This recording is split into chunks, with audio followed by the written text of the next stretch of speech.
스가랴 57번째 묵상입니다.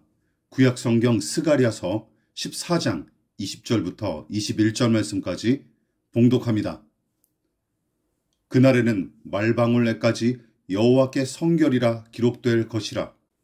여호와의 전에 있는 모든 솥이 제단 앞 주발과 다름이 없을 것이니 예루살렘과 유다의 모든 솥이 만군의 여호와의 성물이 될 것인즉 제사 드리는 자가 와서 이 솥을 가져다가 그것으로 고기를 삶으리라. 그날에는 만군의 여호와의 전에 가나안 사람이 다시 있지 아니하리라. 이제 스가랴서의 마지막 부분까지 이르렀습니다. 20절과 21절도 여호와의 날에 관한 설명이죠. 누누이 강조했습니다. 하나님의 심판은 맹목적인 파괴와 징벌만으로 나타나지 않고 회복과 치유와 정화와 구원을 목적으로 한다는 사실을 염두에 두십시다. 청소를 생각해 보십시오. 쓰레기와 오물의 처지에서는 청소라는 행위가 파괴와 소멸과 분리수거의 형태로 달갑지 않게 임할 테고 그 장소와 거기에 사는 사람의 처지에서는 정화와 회복으로 와닿기 마련이죠. 하나님의 심판도 마찬가지입니다. 14장 전체를 통해 우리는 여호와의 날에 무슨 일이 일어나는지 함께 살펴봤어요. 불신앙과 불의의 세상을 향한 심판과 징벌이 그날에 일어날 것입니다. 그러나 믿음으로 거룩하게 된 자들은 그날에 하나님의 완전한 임재를 경험하고 믿음을 지킨 보상으로서 영광과 높임을 받으며 새로운 세상을 여는 치유와 회복의 중심으로 자리매김하게 될 것입니다. 또한 이스라엘 국경 넘어 여호와를 하나님으로 신뢰하는 자들까지 진정한 하나님의 나라 백성으로서 하나가 될 것이죠. 그리고 하나님은 스가랴 선지자를 통해 그날에는 말방울까지 거룩하게 구별되고 성전에서 사용하는 모든 솥과 그릇, 그리고 예루살렘과 유다의 솥과 그릇까지 거룩하게 구별된 성물이 될 것이다 하고 예언의 말씀을 선포하게 하십니다.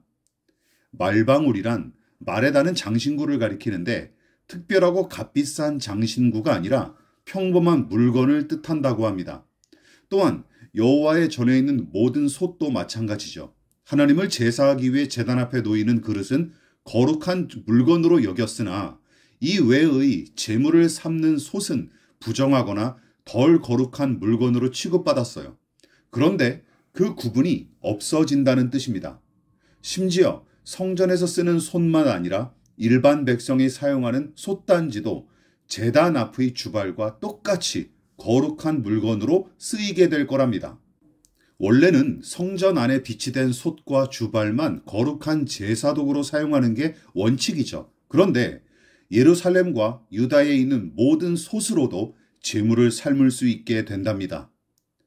성전 안에서 거룩하게 구별되어 사용하던 도구와 평범한 주방 용기 사이의 구분이 사라지는 것이죠. 바로 여호와의 날에 그 일이 이루어질 것입니다. 왜냐하면 그날에는 모든 장소가 하나님의 거룩함으로 뒤덮일 것이고 구원의 은혜를 입은 거룩한 자들만 남아있기 때문이죠.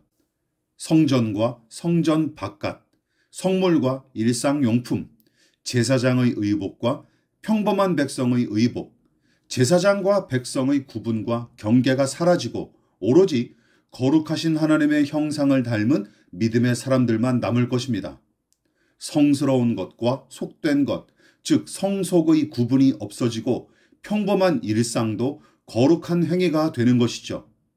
목사, 선교사만 거룩하게 부름받은 사명자가 아니고 자기가 맡은 일을 하나님의 뜻대로 감당하는 자들이 거룩한 사명자요 소명을 완수하는 사람들이죠.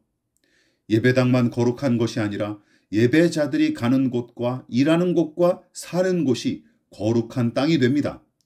일요일만 주일이 아니라 모든 날이 주님의 날이 되는 것이죠. 그러므로 여호와의 날은 이미 시작되었고 앞으로 온전히 이루어지게 될 것입니다.